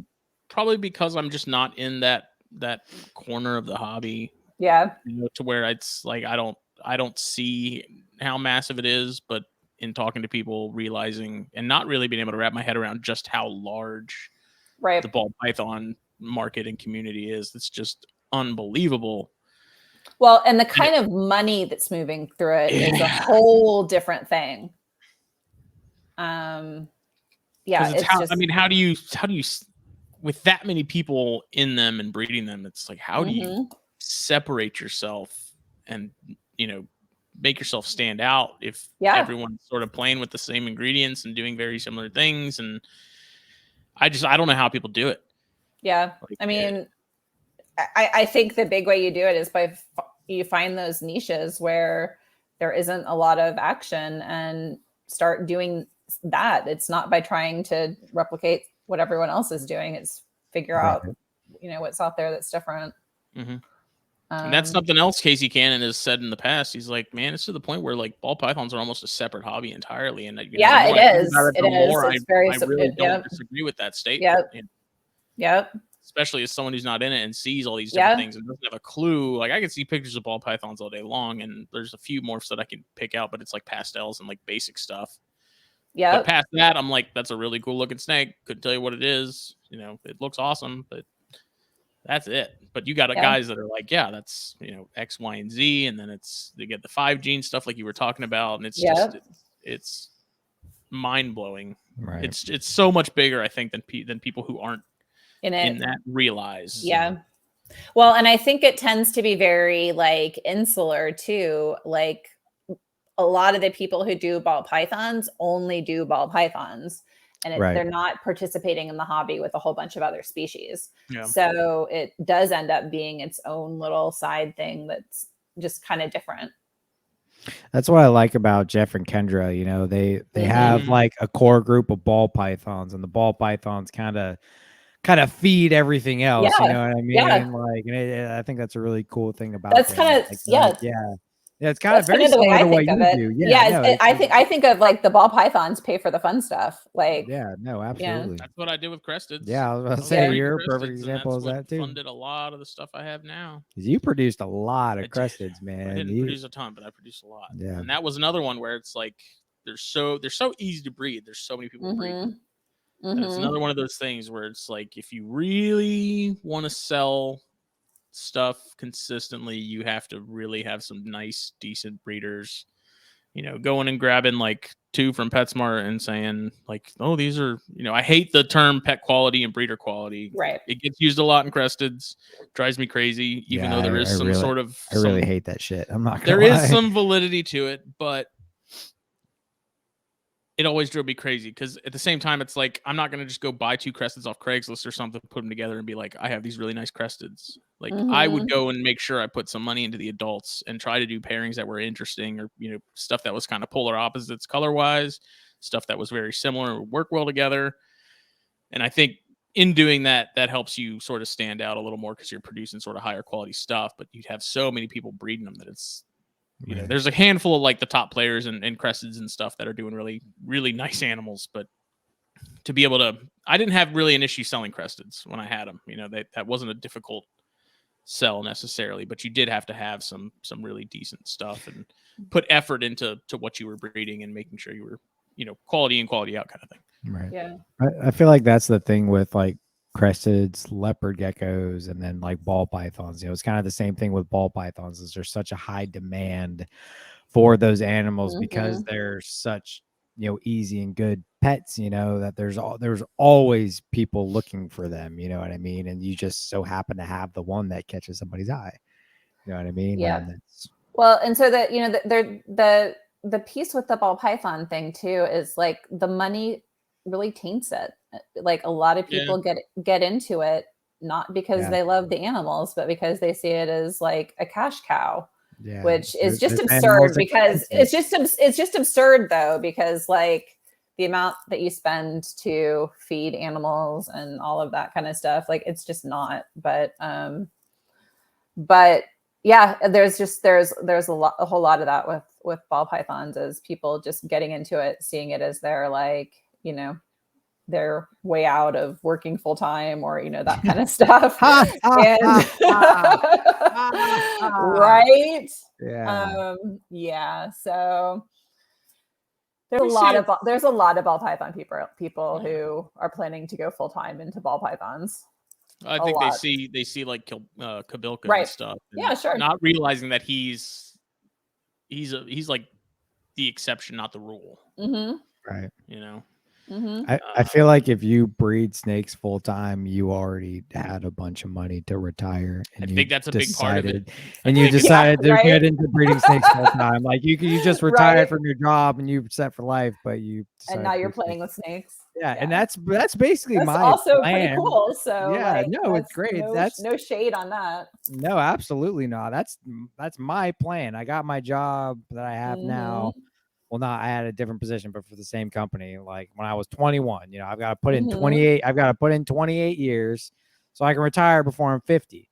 So if I do that, I can retire like 49 and then breed snakes for the rest of my life. And that would be great. That would be ideal. But granted, I don't know if I'll be able to afford life just off one pension. But yeah, I can dream and I can hope that is what will happen. So I really think a lot of the people that do it as a full-time job, a big part of their ability to do that was fiscal responsibility and being smart with their money. Yeah, absolutely. Right. Absolutely. It wasn't like they just started pairing animals and all of a sudden it all came into place. Like I feel like those people were extremely smart with their finances before they started. Yeah, no, you didn't make your living off breeding snakes. You made your living and then decided to breed snakes. You know what I mean? Like, or they just transitioned. Right. They got to a point. I mean, I sent a video in the group chat earlier. I watch Dave Ramsey stuff on occasion. And there was someone within the last couple months that called into his show and said, I want to quit my job and I want to breed snakes. He didn't say what species. I'm assuming it's balls, but he was saying, they had like 70 grand in savings, 70 grand in savings. And he's like, I don't know if I should do it or not. And he's like, it's getting to the point where it's like, it's making really good money and we're staying really busy with it.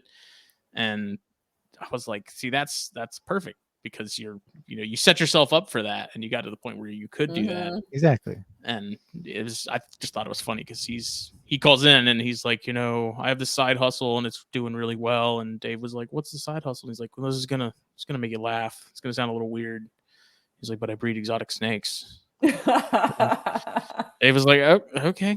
How much money do you have saved up? 70 grand. I want to be able to quit and do it full time when I have 100 grand saved up. And they were like, why? They're like, dude, you're already set. Just go for it. Yeah. So it just cracks me up. Money, there is money to be made and it can be a full-time thing, but people have to realize you have to have a nest egg time and like it's just not as simple as people think it is.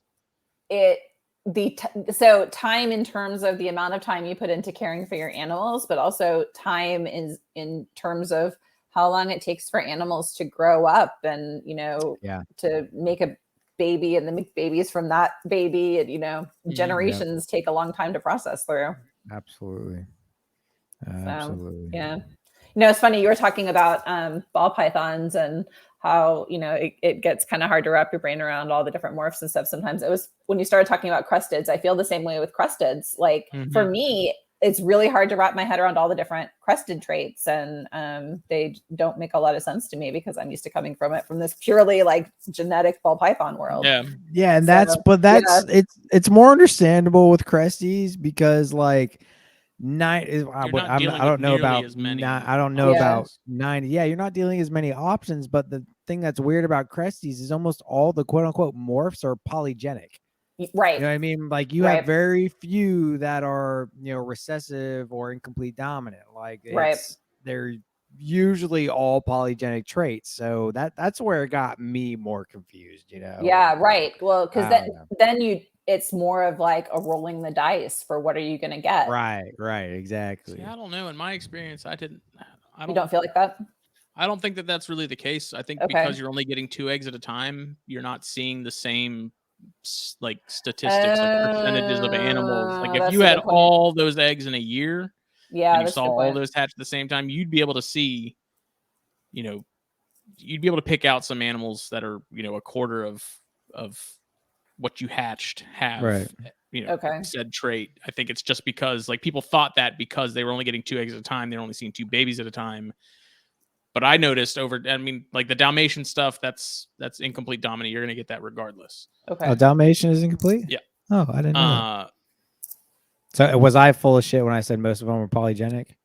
I thought I heard that somewhere. I could be completely wrong. I don't. That's something a lot of people say, but it seems to me, and what I've heard and read, like the more time goes on, the more people are starting to realize that it's not necessarily as random as they think it is. Right. Oh, interesting. So I mean, if you definitely breed like reds to reds, like you get red babies. Like there's definitely some inheritance. It's just like I said, because you're not seeing the whole clutch. Like instead of like corns where you have hets, you're like, okay, I can expect this, this, and this because I know the genes of these parents. Right. With cresteds, you're gonna hit something eventually. It's just it may not be that first clutch, that second clutch, that third clutch. And like even with Amazon tree boas, that's another one that I think people talk about polygenetics and stuff like that. It's like I don't know if that it's as random maybe as we think it is, but I've never read Amazon, so I couldn't say. Yeah. I don't know. The mysteries. Yep. It's true. Well, that's what draws us back, right? Is all the mysteries. Yep. Cresteds were fun. I do miss them occasionally. Not often. You don't have any of them anymore? No. It got to the point where I had so many that it was eating up so much time in my week that I was like, I just need to focus on snakes because those are so much less work. I remember I was in your ear about it. You were talking about it. I was like, dude, just do it. Get rid of all the cresties. Stop messing with it. Just get in snakes. Do it. Finally did it. And I was like, there he is. You're like little devil on his shoulder. No, it was a good learning experience. Oh yeah. For sure. I think it's for people that want to get into other stuff and want to sort of pursue it as like a business or side hustle kind of thing. I think it's really smart to have a species like that, that produces regularly. That's pretty easy to sell. Mm-hmm. I think the big part is obviously liking that species. If you're breeding a species you can't stand and you got a ton of them, it's a real pain in the ass and it's really not that enjoyable. Absolutely. But it helped a lot. It helped. It was what I cut my teeth on as far as like Palmetto Coast stuff and like shipping and selling and marketing and stuff like that. It was a big part of being able to do what I do now and the learning curve. And I fully think that if people want to get into the higher end stuff and want to support other projects, the best way is to start out with stuff like that. Yeah. If you're trying to avoid using personal money, the money that your full-time job offers. So yeah, no, totally. Should I get some African soft furs? No. Some what? I didn't hear. ASFs. Oh, yes. They're wonderful. I like them so. Did I freeze? No. Nope. Oh, okay. It's frozen on my end. Yeah, so I love them. They're so much better than mice. I breed mice. Everyone keeps telling me how satanic they are. I mean, yes. Like, don't stick your hands near them, but they their bites are awful. They you don't necessarily see them coming, and they chomp into you deep. I have a weird paranoia when it comes to rodents. I'll take a snake bite. Teeth, man. I'll take a snake bite any day over a freaking with a butter knife. Hamster bite or something, man. I hate hamsters and rodents and all that. Oh, what happened? Kori dropped out. She'll be right back, I'm sure. I don't know. We were talking about it with Casey this morning in the group chat, and he was like, "You should do ASFs. They're such better mothers than mice are. They're so much easier to deal with than mice are. And if you have mice that are shitty moms, then if you put the pinkies in with the ASFs, they'll take care of them."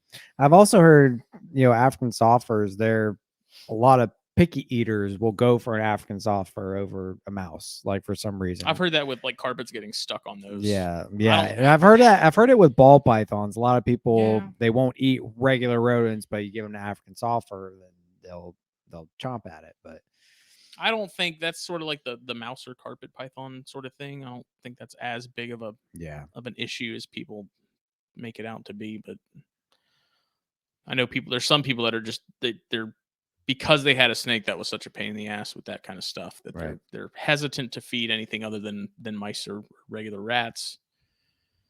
But I don't know. I think if you have something that's already feeding on other stuff, be it mice or frog legs or whatever, they're probably open to other stuff too, and you're not going to have to worry about them getting hooked on it. Right. It's not meth. I would my thing with African softwares, I think if we were to get into those, I think we should wait till our mouse colony is a little bit more productive when we got, get a little bit better with those, and then maybe move into something like African softwares. But you messaging Kori? Her computer crashed, so she will be back momentarily. Okay. I thought maybe because we don't have access to those here. No, I don't know where to get them. So maybe we have to steal some from Casey because he just got some recently. We'll have to get some from him. Hey, y'all. Sorry about that. You're good. That's all right. All right. So much for that trusty apple. Yeah, we were saying, like, Casey Cannon this morning was telling us we should get some AFSFs. Yeah. They're pretty great. They breed like crazy. Like crazy. And they don't, and they don't get too big to feed to, a typical, like you could feed an adult, like I could feed an adult that's retired to a ball python, to a carpet python. Like you don't end up with a problem that I think you and I were talking about, Justin, when I did my 5 questions thing of, having all these big retired animals that just feel like you're wasting. So yeah, they're pretty great, but they're assholes. How big are their pinkies? Like they're they're just a bit bigger than mice pinkies, and so that's why I still do mice. But they grow a lot faster than mice pinkies. So your window of opportunity if you need something that's really tiny is really small with them. I feel like they'd be a good option to kind of have on the side. You know what I mean? Yeah. I mean, Casey was saying we should get some. He just got some himself, so we don't have anyone down here that I'm aware of that has some that we can get a hold of, like a small starter group or something. But I wouldn't mind having a tub or 2 of them just to do. But they're great. They're so prolific. I'd rather get quail before we go into African softwares. Yeah, I would. I'm a big proponent of trying to, as long as they're quality birds, I feel like getting quail would be a good one. But I thought about trying to start breeding button quail. Yeah, we've talked but about it's so much work. Oh, really? Well, I mean, just because you've got to do like you as opposed to rodents that just pop out babies for you. You've got to incubate the eggs and all that kind of stuff. That was the big thing. They gotta sit there and get turned like weird. Exactly. Yeah. But they'll steadily produce eggs for you. So yeah, I've heard they're not too hard to actually breed and all that. They can just be kind of a pain. For me, it's just more so like having a variety, you know what I mean? Because the African soffer is still a rodent, you know what I mean? Although I know African soffers, like I've heard a lot of people like, a snake won't eat mice or rats, but you offer to African soffer and that kind of, kicks it for whatever reason, Yeah. But, if you have something that eats mice, I would rather go for the variety versus, another rodent. For sure. I also see the purpose of having African soffers, because I've heard a lot of really good things about them. Especially in the ball python world. That was a big thing. Whenever I was in the ball pythons, it was like, everyone was like, oh, if your ball python doesn't eat, give it an African soffer, take it right away, And so it's so funny for me that the hierarchy for my ball pythons, like mice are still at the top of it. Like they like the ASFs better than rats, but they love if they're a holdout, it's usually mice, not ASFs for me. Gotcha. What are your ratios with your ASF groups? I do 1.3.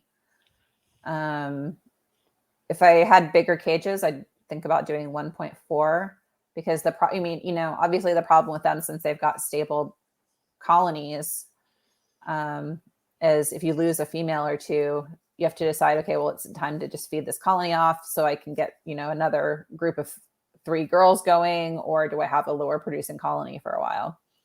Yeah, Casey mentioned that, you can't really add to a group. Yeah, they don't. Yeah, they'll get territorial and stuff, and they're really protective. New adults. Yeah. But he also said you don't have the issues of cannibalism and stuff like at all. They're much better about actually liking their babies. They are such good moms. And they all take turns like feeding the babies, and they're wonderful. I think they don't even need to have given birth recently to be able to feed. Like they'll just like spontaneously start lactating again. They're just like, they're ridiculous. So you mean like a different mom will take care of the other? Oh, wow. Yeah. They'll take turns like feeding all like the giant pile of babies. Cause like the whole thing with them being multi-mammoths is they have a huge number of nipples. And so like the baby piles that one mom can feed is just enormous. Wow. Really cool. They're so different. It's one big happy family. It is. Casey mentioned something about some sort of strain of herpes. Yes. That wasn't Casey. That was TJ. Oh, yeah. Yeah, he said his had a weird strain of herpes. Yeah, so mine have that too. And so basically after they get to be about 8 or 9 months old, they'll start like getting these like ulcer things. Yeah, you said they look almost like pimples, like they kind of look like almost like similar to pimples, and they'll pop and they'll just start growing them all over their body. And so usually for me, my colonies, like they turn on, they start pumping out babies, and they'll go for like 8 months, and then all of a sudden they'll just switch off and stop producing babies. And so that's when they all go and I start over. Yeah. And so usually around the time they stop off is when I'll start seeing the ulcers pop up. And so then it's like, okay, you guys are gone. And they don't pop up in my other, like I don't see them in the rats. I don't see them in the mice. It's only the ASF. He said it was like species specific. Yeah. I don't know. I never heard anything like that. It didn't spread. Yeah. Have you fed one of these herpes laden, Afrosophers riddled with herpes? No problem. Yes. Yeah, no problems. I mean, at least that I know of. It's still icky. They're still food. For sure. I don't have any. Getting the babies from mom, is that a struggle? So I just have to make sure I am not like I'll move mom away from the babies, because I don't want to be picking up babies anywhere near mom's mouth. Yeah. I have to be extra cautious around the adults because they'll turn on you and bite you real quick. And they go deep when they bite. I don't remember who. It may have been JT again, but he said they were. Or no, it wasn't JT. Somebody said they were horrendous in our group chat. And they said they were Elijah. They said they were the only ones that literally would turn around and come at you just to bite you. You know? Yeah, for sure. Jeez. Yeah, it's Elijah he's interning at RPI right now. And he hates rodents, man. He's like they're horrible because he's when you start out an internship there, you're pretty much you're a rat boy. Rodent yeah. And he's like they're horrible. That's definitely the downside to them. And then JT's over here vicious. Like they're the sweetest rodents I have. JT's posted videos, or maybe it's Mindy's wife, but they're like petting them and like sticking their hand in the whole group and just loving on them. I've heard stories of certain lines that are a lot more docile, but I don't have them. That's what he said. It was like line specific. It wasn't just all of them. It was the line specific animals that were. And I've had no luck breeding it out because it's just they're all awful. So. The evil is inherited. It is. I mean, overall though, are they worth it? Like if someone said you can only do ASF or you can only do mice. I'm thinking about the idea of moving to only doing ASFs and dropping mice altogether, because they're just so much more productive for the space. My only thing with that would be like the fact that pinkies are that little bit smaller. Yep. Working with ball pythons and stuff, that wouldn't be an issue. Right. But like me and Justin, when these little tiny corn snakes and rat snakes hatch, they need like a day old pinky. I mean, hog noses too. Yeah, and exactly. So like I usually feed frozen, and it's not a big deal to just buy some packs of frozen pinks. But then you've got that one that's a hard feeder, and you want to try alive, and so all of that. That's why I haven't gotten out of it yet. Yeah, understandable for sure. Might have to. Yep. I'd like to try at least one group. Yeah, we should get a group and try it out, see how it goes. See if we can get Casey to give us some. Yeah, you might have to produce them first, but no. Casey, give us your adults, all of them. They're ours. Yeah, I don't. I've never fed them to anything. No, so I've never had a completely uninformed on them for the most part. So. And no, but also there's not any like, at least off the top of my head, I don't know of any like mass breeders of rodents that sell African softers like frozen. No, I haven't really seen it. Now that I'm thinking about it, I rarely see them for sale as frozen. Yeah, I and when you do, they're really expensive. Yeah, they are. Now, aside from the sort of the age and the herpes thing, do you keep track of when new groups are put together, when it's time to rotate them out? No, I'll just when I start to notice that they're not making babies, I'll put a sticker on their bin and I'll give it like 3 weeks. And if I still don't see any babies, then they're gone. Gotcha. So that's what I usually do. Freezer with you into a snake's belly.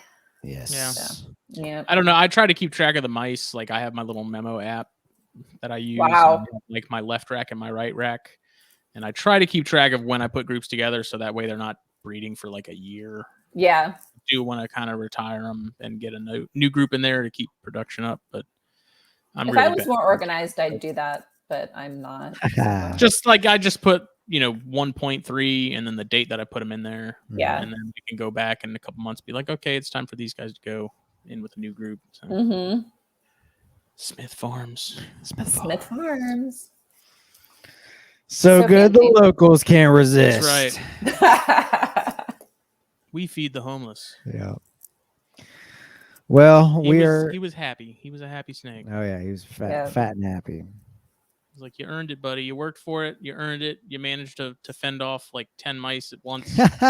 Seriously, that's a precarious position to be in. Yeah, I can't believe they didn't gang up on his ass. It's like prison. Yeah. Prison rules. Well, if people on that note, for anyone who wants to follow what you are doing, where can they do so? Yeah, so Kori Martin Reptiles on Instagram and Facebook and TikTok whenever I remember that I have a TikTok. Bing bong. Yeah. That's Kori. That's right. Kori. So yeah. Awesome. Well, we really appreciate you coming on, Kori. Thanks so much for having me. I really enjoyed this episode. There's a lot of good conversation, very smooth, and it went by really quick, really fast. We were at the 1.5 hour mark before I knew it, and I was like, oh geez. Yeah. Well, thanks so much for having me, guys. Yeah, no, it was a pleasure having you on. We'll have to have you on again in the future. It'll be a blast. Or chondros. Yeah, but we didn't even talk chondros much. I know. Damn it's it. the way it should be. Leave those chondros in the shadows. Once again, it's just an excuse to have another episode. Yeah. There you go. It is. This was episode 152, which is brought to you by BlackBoxCages.com and Steve Snaketuary. Please follow both Facebook, Instagram. Both have TikToks as well, I believe. I don't know that Jen has posted on the TikTok in a while, though. TikTok's weird anyway. It's a little weird. It's a little bizarre. I don't like it. China's just using it to spy on all of us. Because we're all so valuable to them. They want to see what our dog is doing on any given day. For sure. Yeah. Yeah. So. All right. Thank y'all for listening. Snakes and Stogies number 110 is happening Monday night. Once again, I have no idea what we're going to talk about or who Phil has lined up. And if you're going to be at the Atlanta Show Me Snake show, we will be there. Hit us up if you'll be around. We can hang out. Go get some chilies. Yes. Yeah. Oh, yeah. All right. Thank y'all. Thank you. Night.